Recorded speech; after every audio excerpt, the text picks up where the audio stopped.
It's been a tumultuous week when it comes to Brexit. Do you think that Theresa May's authority has been diminished as a result? No, I think she had a good win in the vote of confidence. I think the vote of confidence itself was a hugely self-indulgent act by those who called it exactly the wrong time, and as we're getting to the sharp end of these negotiations.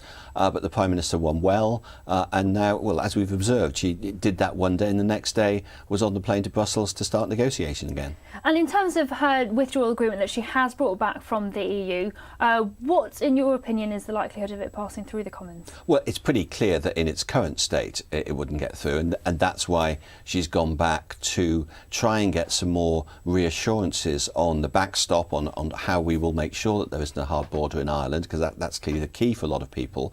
And I suspect those talks will go on over Christmas and the New Year as well, and the vote is now scheduled for Parliament in January. So between now and then, if all European negotiation experience tells us anything, it's that it will go to the last minute.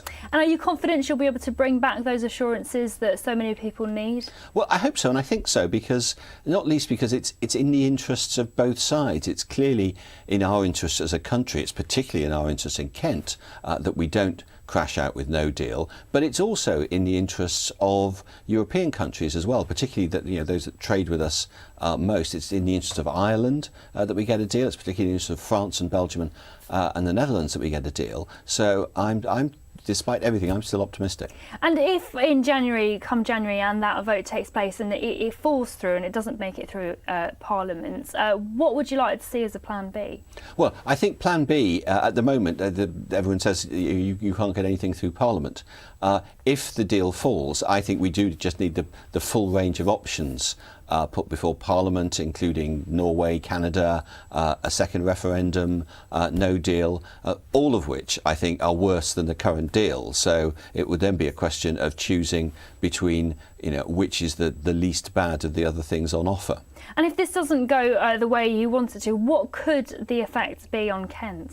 Well, I fear we've had a report this week from Kent County Council about the possible effects, and the obvious one is that if there is any disruption on the Dover-Calais route, it's so sensitive to that disruption that we could see the sort of chaos on Kent's roads that we saw in 2015, possibly for longer, and that just makes daily life miserable for so many of us in Kent that I'm very keen that shouldn't happen. Well, Damian, thank you very much for joining us.